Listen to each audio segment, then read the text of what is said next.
to watch my other video for whatever reason, I'm wearing the same outfit because I have limited time, and so I decided to film 2 videos at once.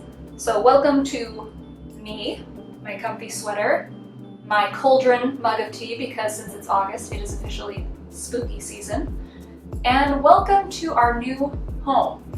R being mine and my partner in crime.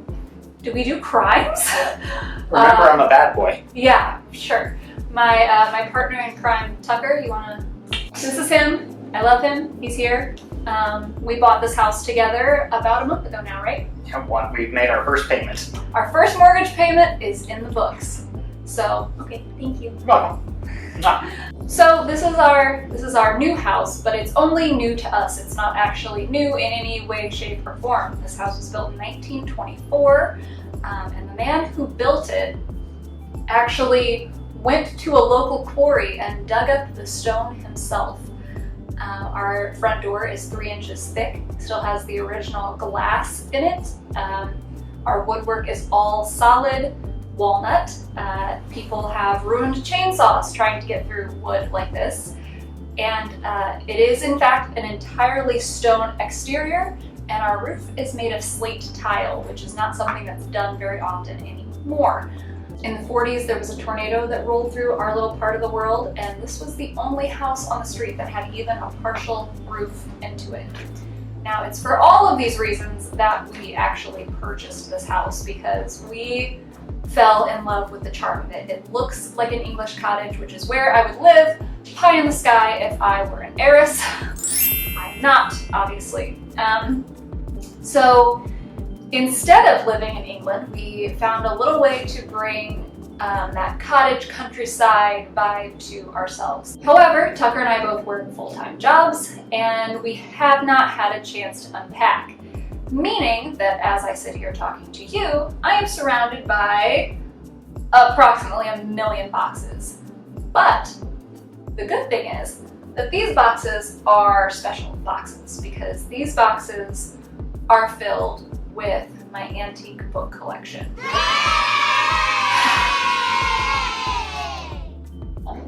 I have a book problem, a big book problem. Such a book problem that I got 2 degrees in books. That's right, I'm a master of books, and this is to prove it.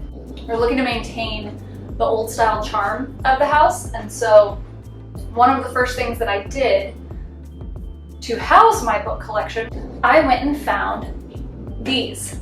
So these bad boys, they are in fact 7 feet tall and 4 feet wide, and they have built-in lighting. You probably cannot see the way that that's lighting up, but it has a touch lighting on it. Now, normally I looked everywhere, and normally finding something like this, of this quality, this caliber, is gonna run you anywhere from $300 to $500 per bookshelf.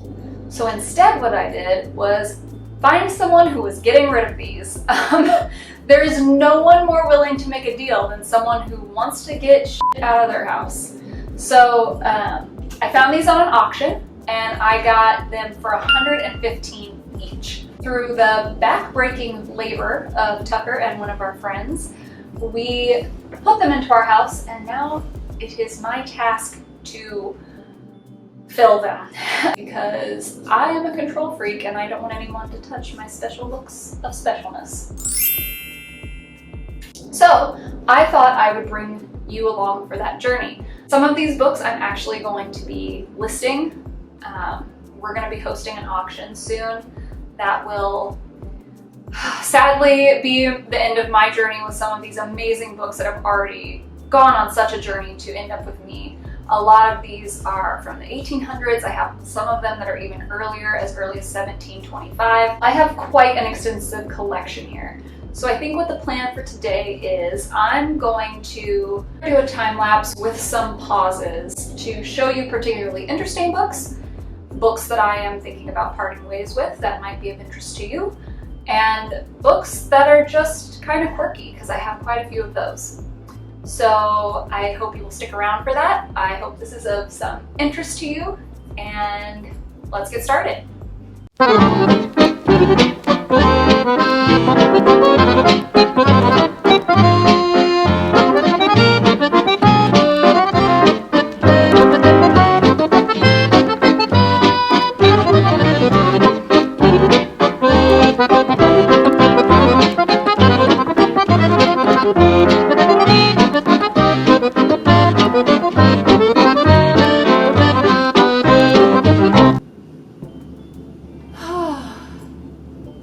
Hi. Okay, I would say that about 95% of the books are now on the shelves. I have another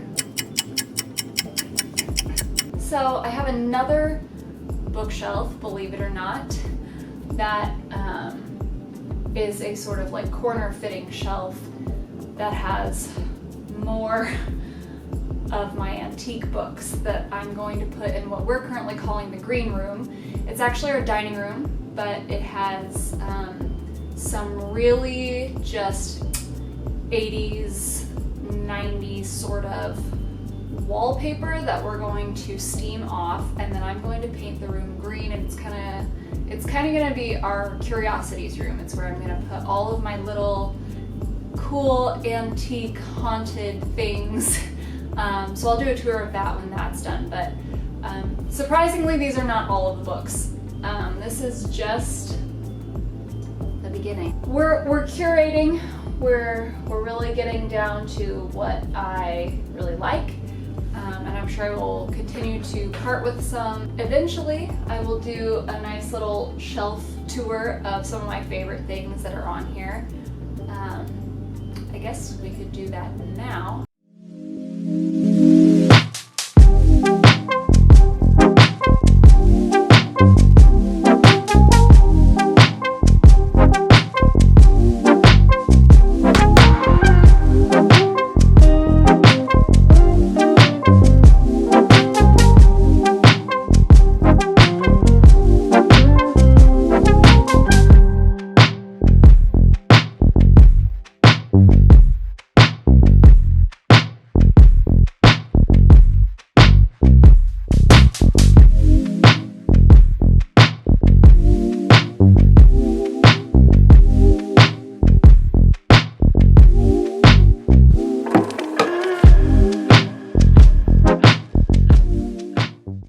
As I mentioned, I have a nice small obsession with England and the stately homes that you can find there. So I have 3 sets of history of England, along with stately homes of England, London, historic and social.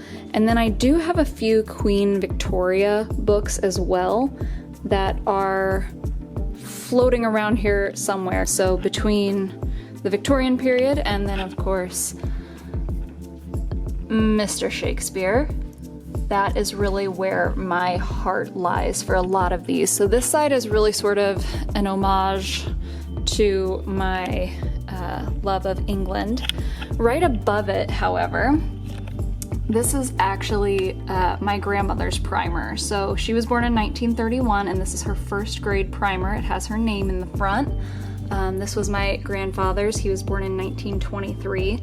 So I keep both of these here on display as just a nice little reminder of them and how different things were for them. This belonged to my great-grandmother, and it's actually the Fundamentals of Botany. So that was a really cool find. I recently inherited a lot of things from my grandmother's house, and this was one of the things that I found. So I was really happy with that. Up here on the top shelf, these are composition books and old school books that I got at an auction. So they kind of came in a miscellaneous lot, and I was so thrilled when I opened them and they had these beautiful composition books that inside have the most gorgeous writing. Like I said, someday I'll do a full in-depth tour. So same on this side, further composition books, more down here on the bottom, and then up here is the American Girl. I also have a slight obsession with the World's Fair in 1904, which was hosted here in St. Louis, which is around where I am from. So I've got 2 books back here that are relevant to that, along with one here. And then I do have the one down here that's from the Chicago's World Fair in 1893. So that's here too. Oh, hello, Evelyn. Special appearance, special guest appearance. Excuse me. Hey. Evie. Okay. Oh, this one is also, this belonged to my great-grandmother as well. It was another find in my grandmother's house. It's in rough condition.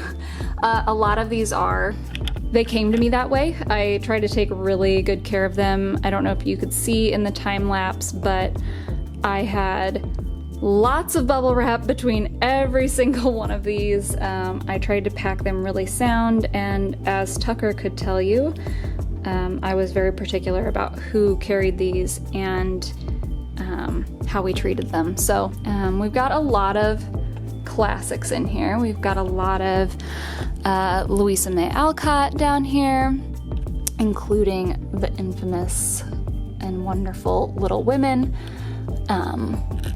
We've got stuff here about the San Francisco Calamity, which if you don't know about that, that's a really interesting read.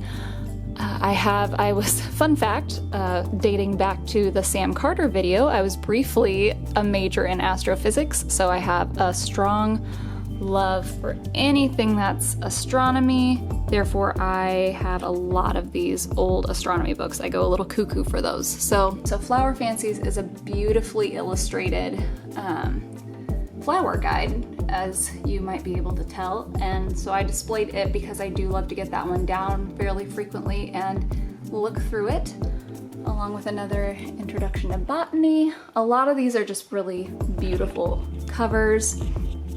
We've got Byron, we've got Norton's Astronomy, we've got Heroic Women in History. I do keep a lot of books that relate to that, such as these, The Pioneer Mothers of America. I do have more floating around here somewhere. I also have a lot of natural history books just because I think that the illustrations and the way that things are described is super interesting, especially compared to the way that we learn about the natural world around us today.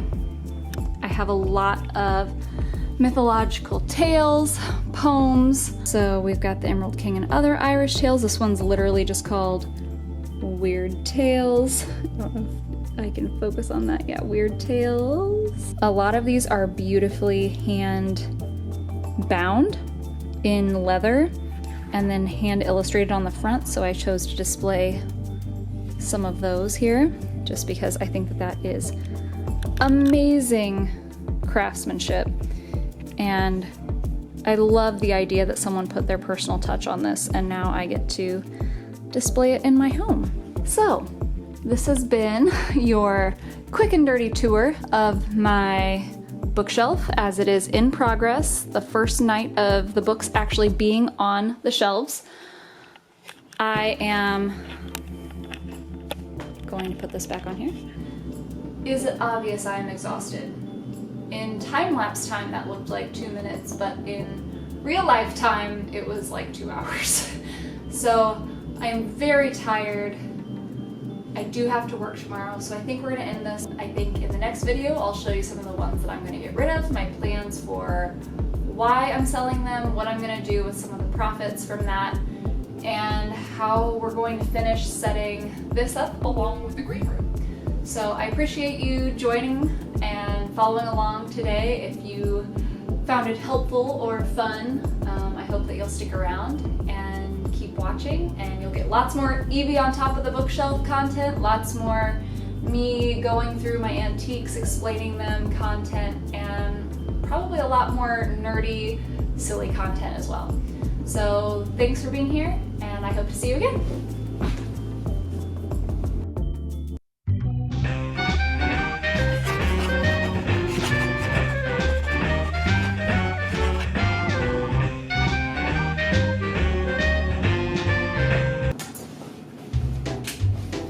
Actually,